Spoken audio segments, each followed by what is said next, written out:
ابھی corona virus پر سب کے منہ پہ ماسک ہے، میرا کیا ہوگا؟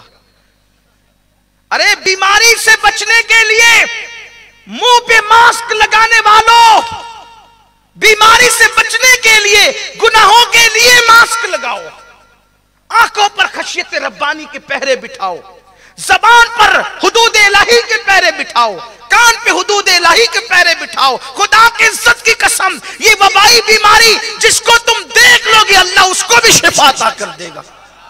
لوگ بیماری کے ڈر سے محتاط ہوتے ہیں، گناہ کے ڈر سے لوگ محتاط کیوں نہیں ہوتے؟ اور یاد رکھنا، بیماری اتنا نقصان نہیں کرتی جتنا گناہ نقصان کرتے ہیں، بلکہ بیماریاں آتی ہی ہے گناہوں کی وجہ سے آتی ہے، برائیوں کی وجہ سے آتی ہے، پاپ کی وجہ سے آتی ہے۔ احتیاط ضرور کرو، میں منع نہیں کرتا، لیکن اتنا ضرور یاد رکھنا کہ کوئی بیماری وہ نہیں ہوگی کہ ایک سے دوسرے کو لگے، دوسرے سے تیسرے کو لگے۔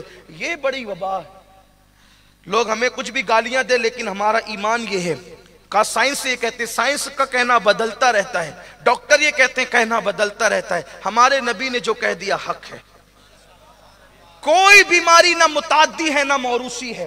متعدی کا مطلب ایک سے دوسرے کو، دوسرے سے تیسرے کو، تیسرے سے چوتھے کو، اس کو کہتے ہیں متعدی، ایک سے دوسرے کو لگنا۔ ایک صحابیہ کہتے ہیں یا رسول اللہ میرے اونٹ میں کھجلی پھیل رہی ہے، ایک سے دوسرے سے، دوسرے سے تیسرے کو، تیسرے سے چوتھے کو۔ سرکار نے ان کی بڑی پیاری اصلاح فرمائی، مسکرا کے کہا جب ایک سے دوسرے کو لگ رہی ہے، دوسرے سے تیسرے کو لگ رہی ہے، تو پہلے کو کہاں سے آئی؟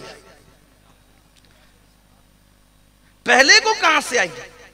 اس کا مطلب جو تقدیر میں ہے وہی مرض ہوگا، ورنہ بیمار کے بستر پہ بھی بیٹھو کچھ نہیں ہوگا، لیکن اس کے لیے وہ یقین مضبوط چاہیے۔ اور حضور علیہ السلام کی عادت تھی جب بھی اللہ کے رسول کسی بھی بیمار کو دیکھنے جاتے تو ناک پہ کپڑا رکھ کر نہیں جاتے، دور نہیں بیٹھتے، اس سے بیمار کا بوجھ اور بڑھ جاتا ہے۔ میرے سرکار جس بیمار کو دیکھنے جاتے اس کے بستر پر جا کر کے بیٹھ جاتے اور اس کی پیشانی پہ ہاتھ رکھ کر کہتے تجھے کچھ نہیں ہوگا، اللہ تجھے شفا عطا کرے گا۔ اور آقا فرماتے ہیں کہ جب تم بیمار کے پاس جاؤ اس کو ڈراؤ نہیں، اس کو خوش کرنے کی باتیں کرو، کیونکہ تمہاری امید کی باتیں کرنے سے تقدیر کا لکھا ہوا تو نہیں ٹلے گا، البتہ بیمار کا دل ضرور خوش ہو جائے گا۔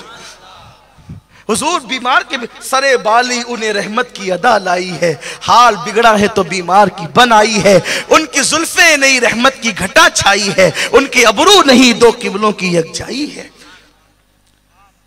تو بیماری تقدیر میں ہو تو لگتی۔ کچھ لوگ کہتے ہیں میری امی کو شوگر تھی نا تو مجھے بھی ہوگی، اس لیے میں جلدی جلدی میٹھا کھا لے گا کہ کھا نہیں سکوں گا۔ اگر بیماری موروثی ہوتی، وراثت میں ملتی، تو ایک ماں کے 4 بیٹے پھر ایک ہی کو کیوں، چاروں کو کیوں نہیں؟ تو وراثت میں بھی بیماری نہیں ملتی۔ اگر وراثت میں ملتی تو پھر ان کو کہاں سے آتی جن کے پورے خاندان میں کوئی بیماری نہیں؟ اس لیے کچھ لوگ جو ہے وہ ایسی لڑکیوں سے نکاح نہیں کرتے جن کے خاندان میں کسی کو برس ہوتا ہے، کہا کہ وہ اس کے دادا کو تھا نا اس کو بھی ہوگا۔ یہ سب نہیں ہے، یہ تہمات پرستی ہے۔ اور یاد رکھنا اگر آپ کے گھر میں کوئی ایسی بیٹی ہوتی تو آپ کیا کر لیتے؟ بیماری سے نفرت مت کرو، اور بیماری جو ہے وہ اللہ کی وہ نعمت ہے جو انسان کے گناہوں کا خاتمہ کر دیتی۔ صرف بخار کا حال یہ ہے کہ بخار آ کر جاتا ہے تو گناہوں سے ایسے پاک کر کے جاتا ہے جیسے ابھی ماں کے پیٹ سے پیدا ہو۔ ایک بزرگ کے سر میں درد ہوا، رات بھر شکرانے میں نفل کی نماز پڑھی، نفل نماز ادا کی کہ اللہ تو نے مجھے وہ بیماری دی جو اپنے محبوب کو عطا کی تھی۔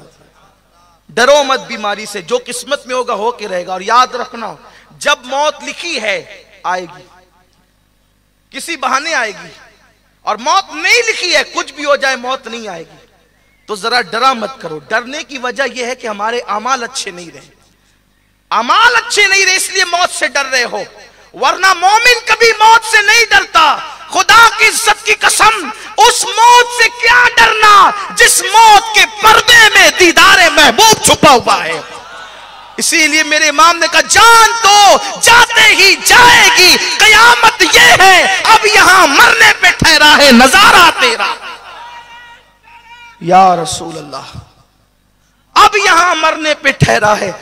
مومن کی موت دیدار یار کا سبب ہے۔ مت ڈرا کرو موت سے، موت سے نہیں ڈرنا، بات دور نکل